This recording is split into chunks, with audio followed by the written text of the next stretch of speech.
Hello students, I welcome you to unique educational world, एक ऐसा platform जहां पे सीबीएसई की स्पेशल प्रिपरेशन कराई जाती है बच्चों। तो बच्चों, मैं हूं धीरज देव, आपका केमिस्ट्री टीचर। बच्चों, आज हम लोग स्टार्ट करने जा रहे हैं क्लास 10 केमिस्ट्री का chapter number 1, that is chemical reaction and equations का सबसे पहला पार्ट। तो बच्चों चलो चैप्टर स्टार्ट करते हैं।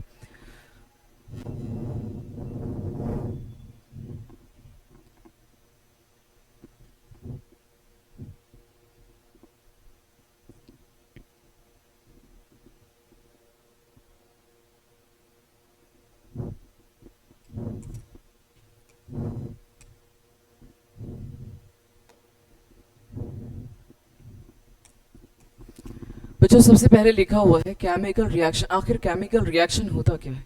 तो बताया जा रहा है बच्चों, केमिकल रिएक्शन और the process in which new substances with new properties are form. Chemical reaction एक ऐसा चेंजेस होता है, ऐसा प्रोसेस होता है बच्चों, जिसमें हमेशा क्या होता है, एक नया सब्सटेंस की फॉर्मेशन होती है। हमेशा जब भी केमिकल रिएक्शन होगा बच्चों, तो हमेशा याद रखना, ओल्ड बॉन्ड है जो ब्रेक डाउन होता है, और हमेशा है जो न्यू बॉन्ड का है जो फॉर्मेशन होता है। एक एग्जाम्पल लेंगे बच्चों, जैसे एक एग्जाम्पल ले लेते हैं हम लोग।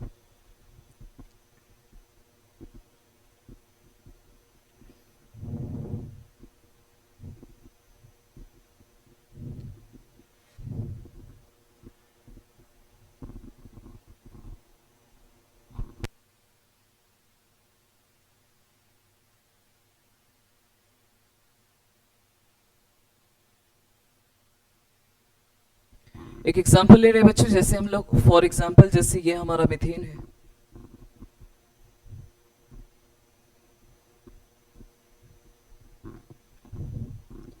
मीथेन मीथेन का केमिकल फॉर्मूला CH4 होता है बच्चों। अगर इसको ऑक्सीजन से रिएक्ट करवाते हैं तो बच्चों बनता है कार्बन डाइऑक्साइड एंड वाटर। तो देख पा रहे हैं बच्चों, ये एक ऐसा प्रोसेस हो रहा है जिसमें एक नया सब्सटेंस की फॉर्मेशन हो रही है। यहाँ दो चीज रिएक्ट करे बच्चों, यहाँ पे मीथेन और ऑक्सीजन रिएक्ट कर रहे हैं, और यहाँ पे दो नए प्रोडक्ट का फॉर्मेशन हो रहा है, कार्बन डाइऑक्साइड एंड वाटर। दो नए चीजें हैं जो बन रहे हैं बच्चों। इससे बच्चों अगर मीथेन की बात करते हैं तो मीथेन में याद रखना, हमेशा किस तरह का बॉन्ड बनता है बच्चों, सिंगल बॉन्ड बनता है। हालांकि बॉन्ड के बारे में हम लोग चैप्टर नंबर 4 कार्बन कंपाउंड में पढ़ेंगे कि बॉन्ड है जो कैसे बनता है। फिलहाल अभी लिटिल बिट एक्सप्लेनेशंस के लिए, जैसे मीथेन में याद रखना है कि मीथेन में हमेशा सिंगल बॉन्ड बनता है। यहाँ कार्बन डाइऑक्साइड को देख पा रहे बच्चों, कार्बन डाइऑक्साइड में डबल बॉन्ड बनता है बच्चों।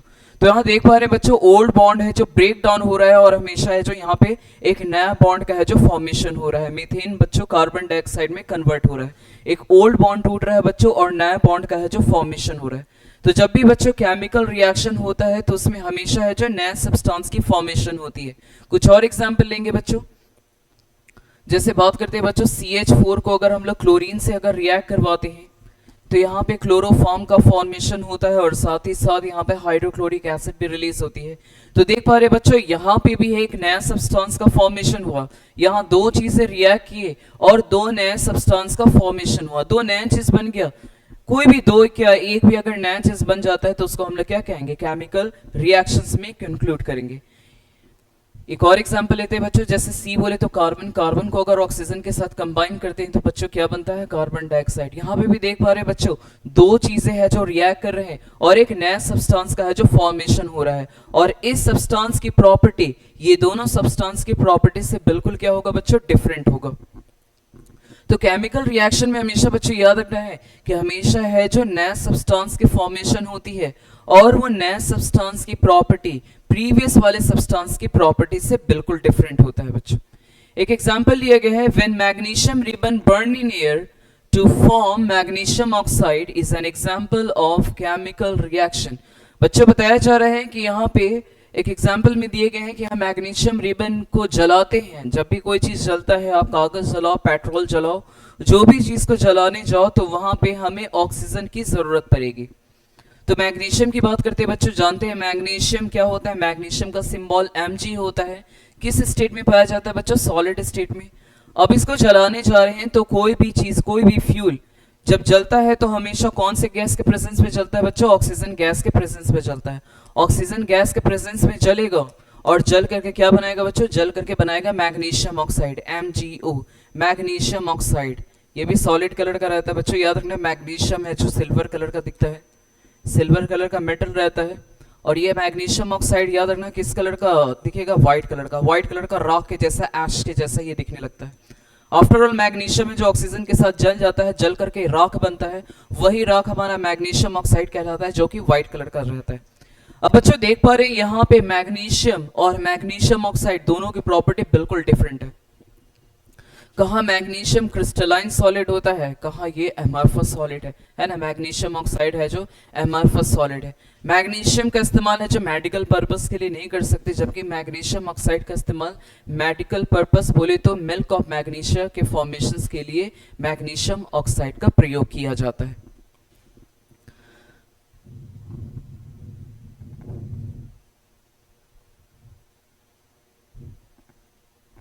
बच्चों यहाँ एक प्रिकॉशन दिए गए हैं कि अब जब भी मैग्नीशियम को जलाने जाओ, note before the burning in air the magnesium ribbon is clean with a sandpaper. This is done to remove the protective layer of magnesium oxide from the surface of magnesium. यहाँ oxide ही होगा बच्चों, गलती थोड़ा सा error हो गया typing में।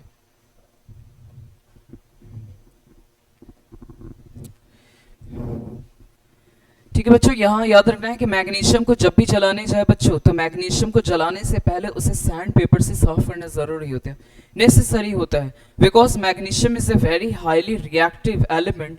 और मैग्नीशियम को अगर ऐसे खुले में छोड़ दिया जाए तो वो तुरंत है जो ऑक्सीजन, कार्बन डाइऑक्साइड या मॉइस्चर से है जो रिएक्ट कर लेगा। तो इसीलिए मैग्नीशियम कोई भी चीज से रिएक्ट नहीं करे, इसीलिए मैग्नीशियम के ऊपर एक प्रोटेक्टिव लेयर चढ़ा दिया जाता है मैग्नीशियम ऑक्साइड का या फिर बेसिक मैग्नीशियम कार्बोनेट का।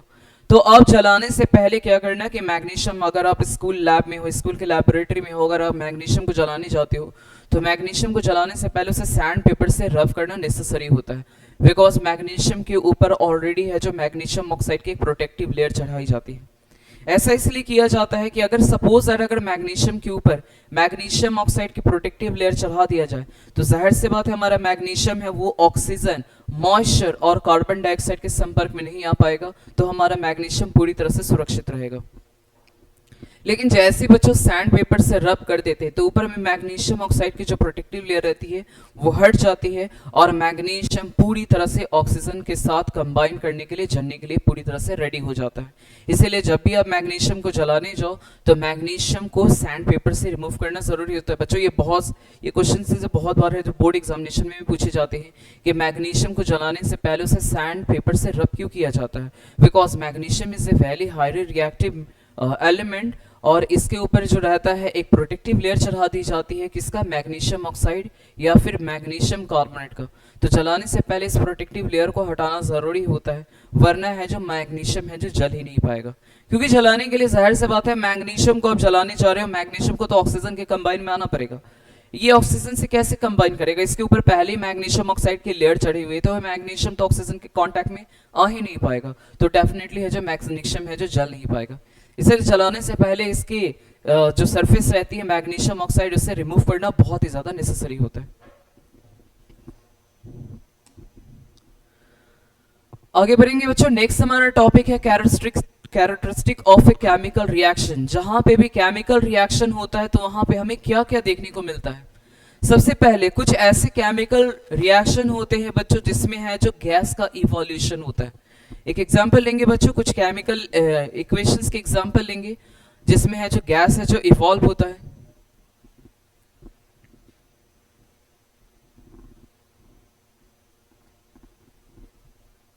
बच्चों कुछ कॉमन एग्जांपल लेने जा रहे हैं कुछ ऐसे केमिकल रिएक्शन का जिसमें है जो गैस है जो इवॉल्व होता है। सबसे पहला अगर जिंक ले लेते हैं, जिंक का सिंबल बच्चों याद रखना Zn होता है। जिंक हमेशा सॉलिड स्टेट में पाया जाता है। अगर इसे हम लोग रिएक्ट करवाते हैं डाइल्यूट सल्फ्यूरिक एसिड से, सल्फ्यूरिक एसिड का फॉर्मूला H2SO4 होता है। डाइल्यूटेड होता है बच्चों, इसमें बहुत ज्यादा पानी मिला रहता है। पानी मिले रहने की वजह से यहाँ पे AQ लिखना जरूरी होता है। AQ का मतलब एक्वस होता है बच्चों। जैसे ही बच्चों इसको रिएक्ट करवाने जाएंगे तो Zn पे जानते हैं पॉजिटिव, हाइड्रोजन पे पॉजिटिव और सल्फेट पे निगेटिव। Zn है जो अपनी तरफ किसको अट्रैक्ट कर लेगा, SO4 को। Zn पे 2 चार्ज और SO4 पे भी 2 से 2 कट गया बच्चों, तो बन जाता है ZnSO4। ZnSO4 ZnSO4 एक तरह का वाटर सॉल्युबल सॉल्ट होता है, क्योंकि रिएक्टेंट में हम लोग पानी का प्रयोग किए हुए, इसीलिए जो सॉल्ट बनेगा ये तुरंत है जो पानी में डिसॉल्व हो जाएगा। तो Zn बच्चों है जो Zn है जो SO4 के साथ तो कंबाइन हो गया, क्या बच गया यहाँ पे, हाइड्रोजन बच गया बच्चों, हाइड्रोजन गैस निकलेगा। तो बच्चों देख पा रहे हैं ये एक ऐसा केमिकल रिएक्शन है जिसमें गैस का इवोल्यूशन हो रहा है। कौन सा गैस बन रहा है बच्चों यहाँ पे, हाइड्रोजन गैस बन रहा है। हाइड्रोजन गैस का आइडेंटिफिकेशन करना बहुत ही आसान होता है बच्चों। हाइड्रोजन गैस के बारे में कैसे पता करोगे कि वो हाइड्रोजन गैस है, अगर हाइड्रोजन गैस को जलाने जाएंगे बच्चों तो वो हमेशा याद रखना पॉप साउंड के साथ जलता है। कहीं से भी अगर कोई गैस निकल रहा है, बबल्स फॉर्म हो रहे हैं, और वहां पे अगर आप कैंडल फ्लेम को लेके जाते हो और वो बर्न करता है विद पॉपिंग साउंड, तो समझ लेना है कि वहां से जो गैस निकल रहा है, कौन सी गैस निकल रही है, हाइड्रोजन गैस निकल रही है। एक और कॉमन एग्जांपल लेंगे बच्चों कैल्शियम कार्बोनेट का। कैल्शियम कार्बोनेट का फॉर्मूला CaCO3 होता है, ये सॉलिड स्टेट में होता है बच्चों। कैल्शियम कार्बोनेट बच्चों याद रखना, एक शेल का भी फॉर्मूला होता है, मार्बल का भी यही फॉर्मूला होता है, चौक का भी यही फॉर्मूला होता है। अगर कैल्शियम कार्बोनेट को आप हीट अप करोगे तो सबसे पहले बनेगा कैल्शियम ऑक्साइड, जिसको हम लोग चूना भी कहते हैं। चूना जानते हैं सॉलिड स्टेट में रहता है, और साथ ही साथ एक और गैस का लिबरेशन होगा, that is called carbon dioxide. तो देख पा रहे बच्चों ये एक ऐसा केमिकल रिएक्शन है जिसमें एक गैस है जो इवॉल्व हो रहा है। कौन सा गैस निकल रहा है बच्चों, कार्बन डाइऑक्साइड। कार्बन डाइऑक्साइड की टेस्टिंग कैसे करते हैं बच्चों, अगर कार्बन डाइऑक्साइड को लाइम वाटर से पास करवाएंगे तो लाइम वाटर जानते हैं बच्चों कलरलेस होता है। अगर कार्बन डाइऑक्साइड उसके अंदर एंटर किया तो पूरा पूरा लाइम वाटर कलरलेस से कैसा हो जाएगा, मिल्की हो जाता है। तो अगर लाइम वाटर में कोई गैस को पास करवा रहे हैं और लाइम वाटर का कलर कलरलेस से वो व्हाइट हो जा रहा है, तो समझ लेंगे कि उसके अंदर कौन सा गैस जा रहा है बच्चों, कार्बन डाइऑक्साइड गैस जा रहा है। एक और एग्जांपल लेते हैं बच्चों, that is called potassium chlorate. Potassium chlorate को याद रखना ये भी सॉलिड स्टेट में ही रहता है।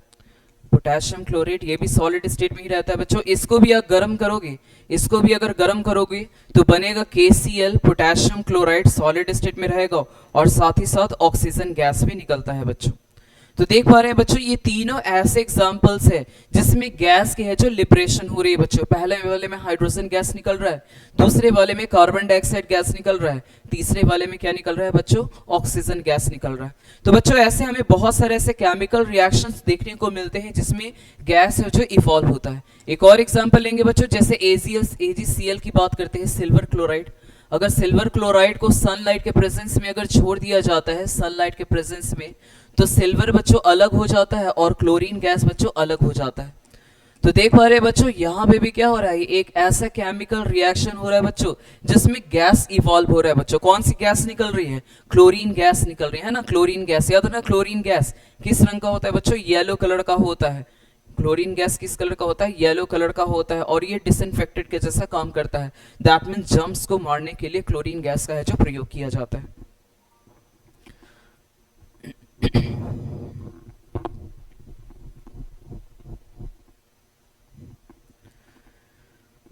तो बच्चों हमें बहुत सारे ऐसे केमिकल रिएक्शन दिखेंगे जिसमें क्या होगा, गैस का है जो फॉर्मेशन होता है। वहीं कुछ ऐसे रिएक्शन होते हैं जिसमें प्रेसिपिटेट फॉर्म होता है, कुछ ऐसे केमिकल रिएक्शन होता है जिसमें चेंज इन कलर देखने को मिलता है। तो कुछ केमिकल रिएक्शन ऐसे होते हैं जिसमें टेम्परेचर चेंज होता है, और कुछ में है जो स्टेट चेंज होता है। इन सभी के बारे में हम लोग एकदम डिटेल्स में जानेंगे, पूरे डिटेल्स में, not in a short way, हम लोग पूरा डिटेल में है जो डिस्कस करेंगे। सबसे पहले हम लोग डिस्कस करने जा रहे हैं इवोल्यूशन ऑफ गैस। बच्चों ये वाला एग्जांपल्स, ये वाला जो है आपके बोर्ड एग्जामिनेशन में इससे रिलेटेड बहुत ज्यादा क्वेश्चंस है जो पूछे जाते हैं। ये एनसीईआरटी का एक हिस्सा है और इससे रिलेटेड एग्जामिनेशन में बहुत सारे हैं जो क्वेश्चन पूछे जाते हैं इस टॉपिक से। तो बच्चों यहाँ पे बताया जा रहा है कि when zinc granules react with dilute sulphuric acid then bubbles of hydrogen gas are produced. So the chemical reaction between zinc and sulfuric acid characterized by the evolution of gas. बच्चों एक ऐसा केमिकल रिएक्शन है जिसमें देख पा रहे हैं यहाँ पे बच्चों, इस डायग्राम को गौर से देखो। यहाँ पे देख पा रहे हैं बच्चों, यहाँ पे एक टेस्ट ट्यूब है जो लिया गया है फिलहाल। हाँ जी, गौर से देखना बच्चों, यहाँ पे है जो एक टेस्ट ट्यूब लिया गया है और टेस्ट ट्यूब के अंदर है जो जिंक को डाल दिया गया है और साथ ही साथ सल्फ्यूरिक एसिड को भी डाला गया है। तो बच्चों ये हमारा टेस्ट ट्यूब है जिसके अंदर है जो जिंक ग्रैनुलेंस को डाला गया है, अंदर में दिखाई दे रहा है बच्चों, ये सब हमारा जिंक है, और इसके अंदर डाइल्यूट सल्फ्यूरिक एसिड को भी डाला गया है। डाइल्यूट सल्फ्यूरिक एसिड का फॉर्मूला H2SO4 होता है। डाइल्यूट का मतलब मैंने बताया था, डाइल्यूट मतलब दैट मींस इसमें पानी बहुत ज्यादा मिला रहता है। तो जैसे ही बच्चों जिंक और सल्फ्यूरिक एसिड रिएक्ट करेगा, जैसे जिंक और सल्फ्यूरिक एसिड रिएक्ट करता है बच्चों, तो Zn पे प्लस चार्ज, H पे भी प्लस चार्ज, SO4 पे माइनस चार्ज। Zn अपनी तरफ किसको खींच लेगा, निगेटिव वाले आयन को, SO4 को अपनी तरफ खींच लेता है, तो बन जाता है ZnSO4। और यहाँ बच गया क्या बच्चों, एक ही चीज बचा है, दैट इज कॉल्ड हाइड्रोजन, तो हाइड्रोजन गैस बन जाता है बच्चों। अब देख पा रहे बच्चों ये डिलीवरी ट्यूब है, यहाँ पे हाइड्रोजन गैस, यहाँ पे बच्चों देख पा रहे बबल्स बन रहे हैं बच्चों, ये कौन से गैस के बबल्स बन रहे हैं, हाइड्रोजन गैस के बबल्स बन रहे हैं बच्चों। ये गैस इस डिलीवरी ट्यूब से होते हुए इस सॉफ्ट सॉल्यूशंस के अंदर चला जाता है। सोप सॉल्यूशन लेना बहुत ज्यादा नेसेसरी होता है बच्चों। सोप सॉल्यूशन इसलिए लेते हैं ताकि जो ये यहाँ जो हाइड्रोजन गैस निकल रहा है वो यहाँ पे बबल फॉर्म में क्या हो जाएगा बच्चों, ट्रैप हो जाएगा। अब जब भी देखते हो कि अब अगर आपके पास कोई सोप सॉल्यूशन रहता हो और वहां से अब अगर किसी गैस को पास करवाते हो तो गैस जो रहता है यहाँ पे बबल्स के अंदर क्या हो जाता है बच्चों, ट्रैप हो जाता है। तो यहाँ पे भी हाइड्रोजन गैस निकलेगा बच्चों और इस डिलीवरी ट्यूब से होते हुए सीधे सोप सॉल्यूशन के अंदर इंटर कर जाएगा और यहाँ पे बबल्स बन करके वो उसके अंदर है जो लॉक हो जाता है। जैसे आप कैंडल की फ्लेम को क्लोज लेकर के जाओगे बबल्स के पास, वो बबल्स है जो बर्न करेगा विद पॉपिंग साउंड, है ना, पॉपिंग साउंड के साथ है जो बर्न करेगा। अभी अभी मैंने बताया कि हाइड्रोजन गैस की आइडेंटिफिकेशन कैसे करते हैं। अगर कोई भी गैस के पास अगर आप फ्लेम को लेके जा रहे हो और फ्लेम के प्रेजेंस में अगर वो गैस बर्न करता है विद पॉपिंग साउंड, तो हमें समझ लेना है कि वहां पे कौन सी गैसेस निकल रही है, हाइड्रोजन गैस निकल रहा है बच्चों। तो इसीलिए देख पा रहे बच्चों एक कैंडल को है जो इस बबल्स के नजदीक लाया गया और जैसे ही बबल्स के नजदीक लाया गया तो ये जो बबल्स निकल रहा था बच्चों वो बर्न करने लगा with popping sound, pop sound. और जैसे ही पॉप साउंड निकलेगा हम समझ जाएंगे कि डेफिनेटली यहाँ से कौन सी गैस निकल रही है, सिर्फ और सिर्फ हाइड्रोजन गैस निकल रही है बच्चों। तो ये एग्जामिनेशंस के लिए बहुत इंपॉर्टेंट रहता है बच्चों। एग्जामिनेशंस भी ये टॉपिक हर हालत में पूछता है बच्चों, एनसीईआरटी का हिस्सा है बच्चों, ठीक है ना। एनसीईआरटी से रिलेटेड बहुत सारे क्वेश्चंस है जो एग्जामिनेशंस में पूछे जाते हैं। जो वही बताया जा रहा है बच्चों कि अगर हम लोग जिंक को अगर हम लोग सल्फ्यूरिक एसिड से रिएक्ट करवाते हैं तो यहाँ पे हाइड्रोजन गैस के है जो बबल्स है जो फॉर्म्ड हो जाते हैं। तो ये एक ऐसा केमिकल रिएक्शन है जो किसको कैटेगराइज कर रहा है, इवोल्यूशन ऑफ गैस को है जो कैटेगराइज कर रहा है। दैट मींस ये एक ऐसा केमिकल रिएक्शन है जिसमें गैस है जो इवॉल्व हो रहा है। ठीक है बच्चों, नेक्स्ट आते हैं change in colour. Change in colour बहुत सारे से केमिकल रिएक्शन होते हैं बच्चों जिसमें आपको चेंज इन कलर दिखाई देता है। सपोज दैट यहाँ एक एग्जांपल लिए गए हैं, जैसे याद रखना पोटेशियम परमैग्नेट बच्चों हमेशा याद रखना है। पोटेशियम परमैग्नेट हमेशा किस कलर का होता है, पर्पल कलर का होता है बच्चों, हमेशा याद रखना है। पोटेशियम परमैग्नेट किस कलर का होता है, पर्पल कलर का होता है। तो अगर आपके पास पोटेशियम परमैग्नेट के सॉल्यूशन है, सॉल्यूशन बोले तो थोड़ा पानी ले लेना है और उसमें एक दो क्रिस्टल है जो पोटेशियम परमैग्नेट को डाल देना है। जैसे पोटेशियम परमैग्नेट को डालोगे पूरा सॉल्यूशन है जो किस कलर का हो जाएगा, पर्पल कलर का हो जाएगा। जैसे आप इसमें सिट्रिक एसिड को ऐड करते हो, जैसे इस पर्पल कलर के सॉल्यूशन में सिट्रिक एसिड को ऐड करते हो, सिट्रिक एसिड लेमन में पाया जाता है बच्चों, लेमन में है जो सिट्रिक एसिड ही पाया जाता है। तो अगर आपके पास पोटेशियम परमैग्नेट की सॉल्यूशन है जो कि बिल्कुल पर्पल कलर का रहेगा, उसके अंदर आप जैसे लेमन जूस को ऐड करते हो धीरे धीरे करके उसका कलर है जो फेड अप होने लग जाता है। दैट मींस उसका पर्पल कलर धीरे धीरे करके कलरलेस हो जाएगा, मतलब वो बिल्कुल पानी जैसा बन जाएगा, पानी। That means that is colourless solution, है ना। तो जैसे यहाँ पे एक ऐसा केमिकल रिएक्शन को कैटेगराइज किया गया बच्चों, ऐसा केमिकल रिएक्शन को दिखाया गया है जिसमें पोटेशियम परमैग्नेट में जैसे आप सिट्रिक एसिड को ऐड करते हो तो यहाँ कलर चेंजेस दिखता है बच्चों, पर्पल से वो किस कलर में कन्वर्ट हो जाता है, कलरलेस में कन्वर्ट हो जाता है बच्चों। तो ये एक ऐसा केमिकल रिएक्शंस के एग्जांपल है बच्चों जिसमें चेंज इन कलर है जो देखने को मिलता है। पोटेशियम परमैग्नेट में आप जैसे है जो सिट्रिक एसिड को ऐड करोगे बच्चों, जैसे आप सिट्रिक एसिड को ऐड करोगे तो इसका पर्पल कलर जो रहेगा, पर्पल कलर चेंज हो जाएगा किसमें, कि चेंज हो जाएगा किसमें, कलरलेस में चेंज हो जाएगा बच्चों, चेंज हो जाएगा इसमें कलरलेस में। ठीक है, इससे साफ जाहिर होता है कि जाहिर से बात है पोटेशियम परमैग्नेट और सिट्रिक एसिड के बीच में कुछ तो ऐसा केमिकल रिएक्शन हुआ जिसकी वजह से इसका पर्पल कलर किसमें कन्वर्ट हो गया, कलरलेस में कन्वर्ट हो गया बच्चों। नेक्स्ट आते हैं बच्चों, नेक्स्ट टॉपिक है यहाँ पे एक और है जो चेंज इन कलर के एग्जाम्पल लिए गए हैं बच्चों। इसमें हम लोग इस्तेमाल किए हैं हम लोग पोटेशियम डाइक्रोमेट का सॉल्यूशन। पोटेशियम डाइक्रोमेट याद रखना, पोटेशियम डाइक्रोमेट के जो क्रिस्टल रहते हैं वो ऑरेंज कलर का होता है और इसका सॉल्यूशन भी किस कलर का दिखेगा बच्चों, ऑरेंज कलर का दिखेगा। तो देख पा रहे हैं बच्चों, यहाँ पे ये ऑरेंज कलर का ये सॉल्यूशन, याद रखना ये ऑरेंज कलर का सॉल्यूशन किसका है बच्चों, पोटेशियम डाइक्रोमेट का सॉल्यूशन। जैसे ही बच्चों इसके अंदर सल्फर डाइऑक्साइड गैस को पास करवाया गया, हम लोग देखते हैं इसका कलर है जो चेंज हो रहा है, वो मतलब ऑरेंज से सीधे किस कलर में कन्वर्ट हो गया बच्चों, ग्रीन कलर में है जो कन्वर्ट हो रहा है। इससे ये पता चलता है बच्चों कि जाहिर से बात है पोटेशियम डाइक्रोमेट और सल्फर डाइऑक्साइड के बीच में कुछ तो ऐसा केमिकल रिएक्शन हुआ जिसकी वजह से इसका ऑरेंज कलर किस में कन्वर्ट हो गया बच्चों, ग्रीन में कन्वर्ट हो गया बच्चों। तो ये दो कॉमन एग्जांपल्स रहेंगे बच्चों, ये दो एग्जांपल्स आपको एकदम याद रखना है, एग्जामिनेशंस में इसके रिगार्डिंग बहुत सारे क्वेश्चन पूछेंगे। पहला मैंने बताया पोटेशियम परमैंगनेट, याद रखना पोटेशियम परमैंगनेट किस कलर का होता है, पर्पल कलर का होता है। आप उसमें जैसे सिट्रिक एसिड को ऐड करोगे तो पर्पल कलर चेंज हो जाएगा, पर्पल पूरी तरह से किस में कन्वर्ट हो जाएगा, कलरलेस में। दूसरा मैंने बताया पोटेशियम डाइक्रोमेट, याद रखना पोटेशियम डाइक्रोमेट किस कलर का दिखता है बच्चों, ऑरेंज कलर का दिखता है, इसका सॉल्यूशन भी बिल्कुल ऑरेंज कलर का रहता है।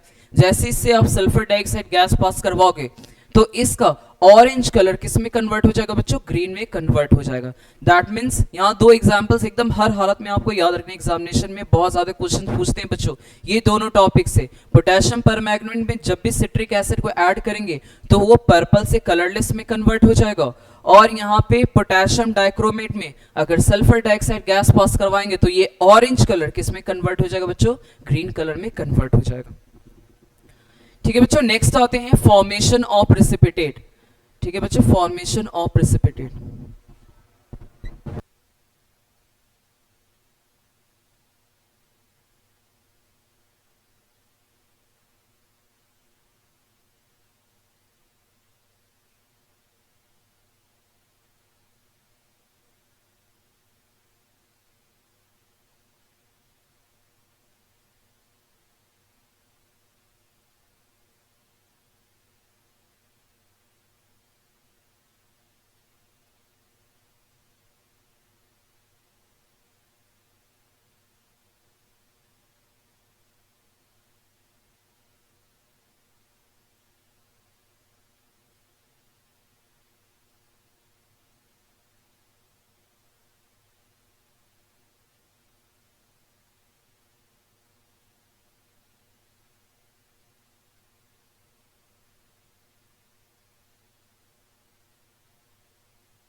ठीक है स्टूडेंट, अब जानेंगे precipitate, what do you mean by precipitate. आखिर प्रेसिपिटेट का मीनिंग होता क्या है, किस चीज को आखिर कहेंगे प्रेसिपिटेट। तो बच्चों ऐसे बहुत सारे केमिकल रिएक्शंस होता है, अगर दो चीजों को मिलाओगे, दो चीजों को अगर मिलाने जाते हैं तो एक इनसॉल्युबल सब्सटेंस बनता है, और वो इनसॉल्युबल सब्सटेंस नीचे कंटेनर के नीचे जाके बैठ जाता है। जो नीचे जाके बैठ जाता है उसी को हम लोग क्या कहते हैं, प्रेसिपिटेट कहते हैं बच्चों। जैसे आप देखे होंगे कि बालू और पानी को अगर मिलाते हैं तो बालू क्या हो जाता है, नीचे जाके बैठ जाता है। तो वैसे तो केमिकल रिएक्शन नहीं हुआ, क्योंकि बालू और पानी के बीच में कभी भी रिएक्शन नहीं होता है। बालू और पानी को जब मिलाते हो तो बालू जो रहता है नीचे जाके बैठ जाता है, और जो नीचे जाके बैठ जाता है उसको हम लोग रेसिड्यू कहते हैं। लेकिन अगर कोई केमिकल रिएक्शन होता है और उस दौरान कोई इनसॉल्युबल सब्सटेंस बनता है, insoluble substance that means not soluble in that liquid. अगर कोई इनसॉल्युबल सब्सटेंस बनेगा तो जाहिर से बात है वो नीचे जाके बीकर हो या फिर कोई भी कंटेनर हो उसके नीचे जाकर के वो बैठ जाएगा। जो नीचे जाके बैठ गया बच्चों उसी को हम लोग क्या कहते हैं, प्रेसिपिटेट कहते हैं बच्चों। तो बच्चों बहुत सारे ऐसे केमिकल रिएक्शन होता है जिसमें प्रेसिपिटेट है जो फॉर्म्ड होता है। एक एग्जांपल लेंगे बच्चों, जैसे यहाँ पे लीड आयोडाइड की बात की गई है। लीड आयोडाइड का केमिकल फॉर्मूला बच्चों यहाँ पे लिखा गया है। ऐसे मैं पूरी की पूरी केमिकल रिएक्शंस को करके दिखाऊंगा कि ये एक रिएक्शन कैसे है जो प्रोसीड हुआ। लीड नाइट्रेट की सबसे पहले बात करते हैं बच्चों। लीड नाइट्रेट, लीड का फॉर्मूला होता है Pb बच्चों, इस पे चार्ज 2 होता है। नाइट्रेट का फॉर्मूला NO3 होता है बच्चों, इस पे चार्ज 1 होता है। चार्ज को अगर शेयर करोगे तो Pb के पास बच्चों 1 चला जाएगा तो Pb ही लिखेंगे, और NO3 के पास बच्चों 2 चला जाएगा तो NO3 के नीचे 2 लिख देंगे बच्चों, है ना। तो ये हमारा हो गया लीड नाइट्रेट का केमिकल फॉर्मूला। याद रखना बच्चों ये व्हाइट कलर का दिखता है, एकदम व्हाइट रहेगा। उसी तरह से बात करते हैं बच्चों पोटेशियम आयोडाइड। पोटेशियम का सिंबल K होता है बच्चों, इस पे चार्ज होता है 1। आयोडाइड का फॉर्मूला I होता है, इस पे भी चार्ज होता है बच्चों 1। शेयर कर लो, K पर 1 चला जाएगा तो 1 नहीं लिखेंगे, ओनली K। I पे भी 1 चला गया तो 1 नहीं लिखते, ओनली I। तो पोटेशियम आयोडाइड का फॉर्मूला हो गया बच्चों KI। अब इस पे प्लस चार्ज और इस पे माइनस, इस पे प्लस और इस पे माइनस। अब देखो पीबी पे प्लस चार्ज है बच्चों, वो अपनी तरफ किसको अट्रैक्ट करेगा, आई को। पीबी अपनी तरफ किसको अट्रैक्ट करेगा, आई को। पीबी पे चार्ज मैंने बताया 2 होता है, आई पे 1 होता है, शेयर कर लेगा बच्चों। तो पीबी के पास अगर 1 चला जाएगा तो पीबी 1 ही रहेगा, और आई के पास 2 चला जाएगा बच्चों, आई के नीचे है जो 2 हो गया।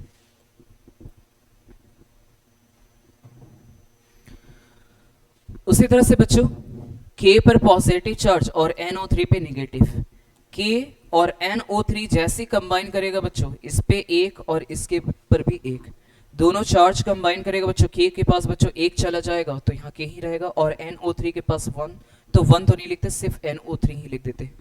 तो बच्चों यहाँ पे देख पा रहे हैं कि यहाँ 2 चीजें बच्चों रिएक्ट कर रहे हैं। फिलहाल मैं आपको प्रैक्टिकल करके लाइव एज एक्सपेरिमेंट करके दिखाऊंगा reaction between lead nitrate and potassium iodide, और आप देखे होंगे कि यहाँ पे एक येलो कलर का है जो प्रेसिपिटेट फॉर्म्ड होगा बच्चों। तो याद रखना बच्चों, ये जो येलो कलर का प्रेसिपिटेट होता है, यहाँ पे 2 चीजें बच्चों रिएक्ट किए हैं। कौन कौन 2 चीजें रिएक्ट किए हैं, लीड नाइट्रेट और पोटेशियम आयोडाइड, ये तो हमारा रिएक्टेंट कहलाता है बच्चों। और आफ्टर ऑल रिएक्शन जो चीजें बनता है दैट इज कॉल्ड प्रोडक्ट। अब इसमें जो ये एक येलो कलर का प्रेसिपिटेट फॉर्म होगा बच्चों, याद रखना यही हमारा क्या होता है, प्रेसिपिटेट होता है, जो किस कलर का दिखता है, येलो कलर का दिखता है बच्चों। हम लोग रिएक्शंस करके हम लोग इस चीज को देखेंगे, जिसमें हम लोग इन दोनों को कंबाइन करवाएंगे, तो आप देखोगे कि येलो कलर का एक सॉल्यूशन है जो तैयार होगा। आफ्टर सम टाइम वो येलो कलर जो रहेगा नीचे जाकर के बैठ जाएगा, जो नीचे जाके बैठ जाता है उसी को हम लोग क्या कहते हैं, प्रेसिपिटेट कहते हैं बच्चों। यहाँ पे फिगर में दिखाए गए हैं बच्चों, हालांकि मैं उसका पूरा लाइव एक्सपेरिमेंट अभी आपको करवा के दिखाऊंगा।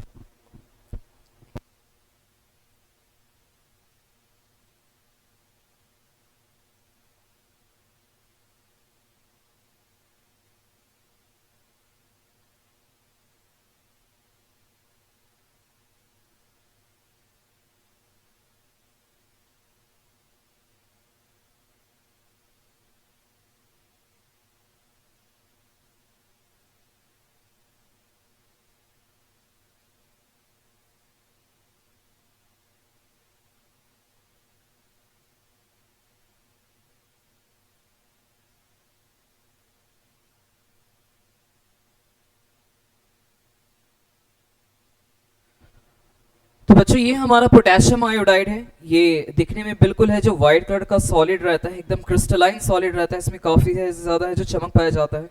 और याद रखना बच्चों, हम लोग जो घर में जो नमक इस्तेमाल करते हैं उसको आयोडाइज्ड करने के लिए इसी को मिलाया जाता है। याद रखना, आयोडाइज करने के लिए उसमें थोड़ा सा पोटेशियम आयोडाइड को मिला दिया जाता है बच्चों, जिससे हमारे घर में जो नमक आता है वो पूरी तरह से आयोडाइज्ड हो जाते हैं। आयोडीन युक्त नमक बनाने के लिए NaCl में बच्चों याद रखना है क्या मिलाया जाता है, पोटेशियम आयोडाइड मिलाया जाता है। बच्चों देख पा रहे हैं ये पूरी पूरे व्हाइट कलर के एक सॉलिड है, पोटेशियम आयोडाइड है बच्चों। इसको पानी मिला देते हैं बच्चों। अब देख पा रहे हैं पानी में जब इसको अगर हम लोग मिला देते हैं, पानी में मिलाने पर देखो ये हमारा सॉल्यूशन में कोई फर्क नहीं पड़ा। अभी भी हम लोग पानी में अगर पोटेशियम आयोडाइड को मिला, हमारा अभी भी सॉल्यूशन है जो किस कलर का दिख रहा है बच्चों, कलरलेस ही है। तो ये जो सॉल्यूशन हो गया हमारा पोटेशियम आयोडाइड बच्चों, ये किस कलर का दिख रहा है, कलरलेस हो गया है ना। तो याद रखना ये तो व्हाइट कलर का रहता है, लेकिन अगर पानी में मिला देंगे तो ये किस कलर का दिखेगा बच्चों, कलरलेस दिखेगा। अब बात करते हैं बच्चों लीड नाइट्रेट का।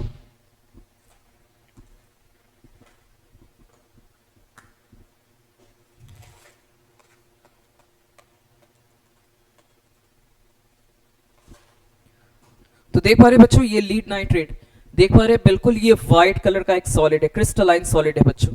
इसे भी एक बीकर के अंदर हम लोग मिला देते हैं, बीकर में थोड़ा सा पानी लिया हुआ है और इसके अंदर जैसे मिलाया तो देखिए ये सॉल्यूशन जो है वो व्हाइट कलर का हो गया है ना बच्चों, व्हाइट कलर का हो गया।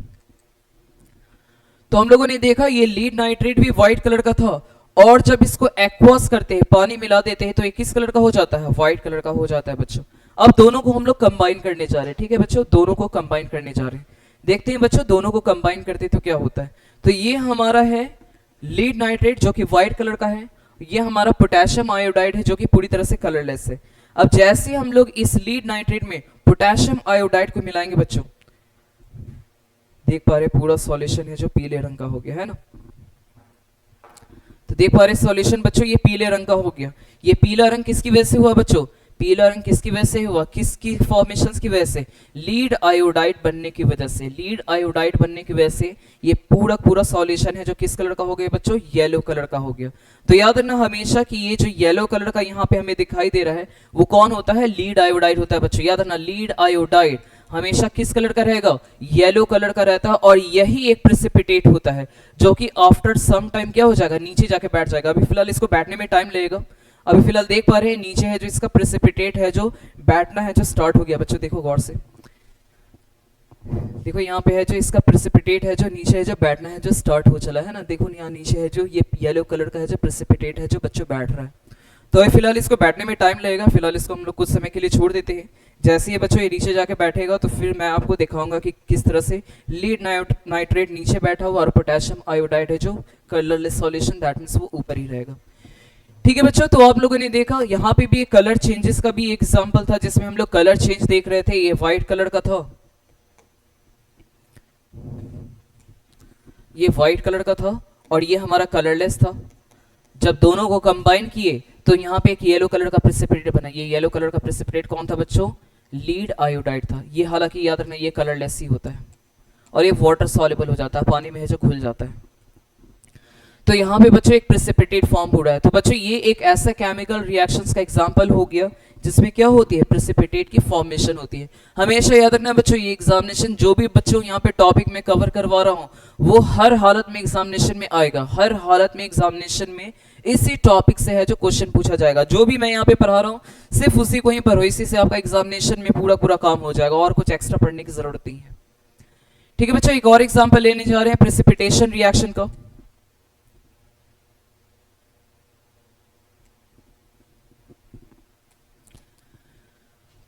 Let's take another example of chemical reaction in which a precipitate is formed। यहाँ पे एक और chemical reaction लिए गए हैं बच्चों जिसमें precipitate form होगा। When dilute sulfuric acid, ये बच्चों ये dilute sulfuric acid, sulfuric acid का फॉर्मूला H2SO4 है। यहाँ AQ लिखा हुआ है, दैट मींस इसमें क्या मिला हुआ है, पानी है जो मिला हुआ है। Is added to barium chloride solution। याद रखना बच्चों barium chloride ये भी क्रिस्टल फॉर्म में रहता है और ये बिल्कुल व्हाइट कलर का दिखेगा, लेकिन जैसे आप इसमें पानी मिला दोगे, पानी जैसे मिला दोगे बच्चों तो ये कलरलेस हो जाता है, कलरलेस। सल्फ्यूरिक एसिड भी बच्चों कलरलेस ही होता है। अब दोनों को जैसे कंबाइन करवाओगे बच्चों तो जानते हैं बी ए पे प्लस चार्ज, Cl पे माइनस, H पे प्लस चार्ज, SO4 पे माइनस। बी अपनी तरफ किसको खींच लेगा बच्चों, SO4 को अपनी तरफ खींच लेगा। बी अपनी तरफ किसको खींच लेगा, SO4 को।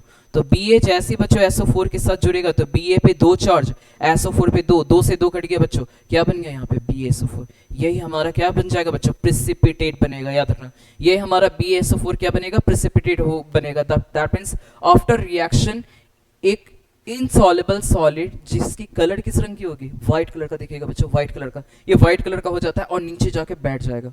जैसे ही नीचे जाके बैठ जाएगा बच्चों तो हम लोग उसको क्या कहेंगे, वो प्रेसिपिटेट। और याद रखना बच्चों जो नीचे जाके बैठेगा वो हमारा कौन होगा, बैरियम सल्फेट होगा बच्चों, जो किस कलर का दिखेगा, व्हाइट कलर का दिखेगा बच्चों।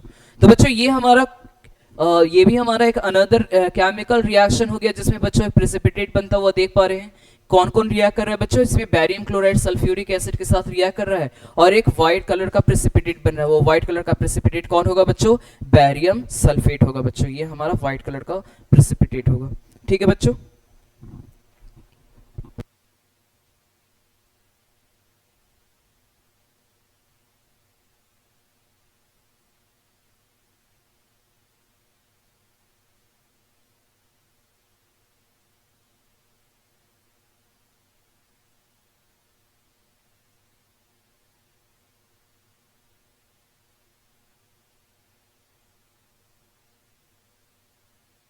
ठीक है स्टूडेंट्स, ये हमारा डे 1 का नोट्स था। आप होमवर्क में क्या करना कि सारे के सारे है जो डेफिनेशंस को है जो कॉपी में लिख लो, अच्छे तरीके से मेमोराइज भी कर लो, क्योंकि आफ्टर ऑल जब हमारा चैप्टर खत्म होने वाला रहेगा तो हम लोग बहुत सारे एमसीक्यू क्वेश्चंस, बोर्ड में एग्जामिनेशंस में आए हुए क्वेश्चंस और बोर्ड में आने वाले क्वेश्चंस के बारे में हम लोग डिस्कस करेंगे। उसका भी लाइव वीडियो हम लोग बनाएंगे, लाइव डिस्कशन करेंगे। और अगर चैप्टर 1 के रिगार्डिंग आपको कोई भी प्रॉब्लम होगा, एकदम लाइव क्वेश्चंस आप मेरे से कर सकते हो, बिल्कुल लाइव आंसर मिलेगा बच्चों। ठीक है बच्चों, तो इसीलिए आपको क्या करना है, जैसे जैसे मैं नोट्स लिखवाते चले जा रहा हूँ वैसे वैसे आप इस नोट्स को है जो कॉपी में लिखते चले जाओ, रिवाइज करो बेहतर तरीके से और है जो एग्जामिनेशंस की अच्छे तरीके से प्रिपरेशन करो बच्चों। Because after this chapter chapter जैसे ही खत्म होगा बच्चों तो हम लोग एक बार लाइव आएंगे और ये कम से कम 2 से 3 घंटे का लाइव चलेगा बच्चों, जिसमें आप चैप्टर 1 से रिलेटेड जो भी आपको क्वेश्चंस में डाउट हो बेहिचक पूछ सकते हैं बच्चों, बिल्कुल लाइव है जो उसका सॉल्यूशन मिलेगा बच्चों। ठीक है बच्चों, आज के लिए हम लोग इतना रखते हैं बच्चों, मिलते हैं नेक्स्ट क्लास में बच्चों, तब तक के लिए बाय बाय।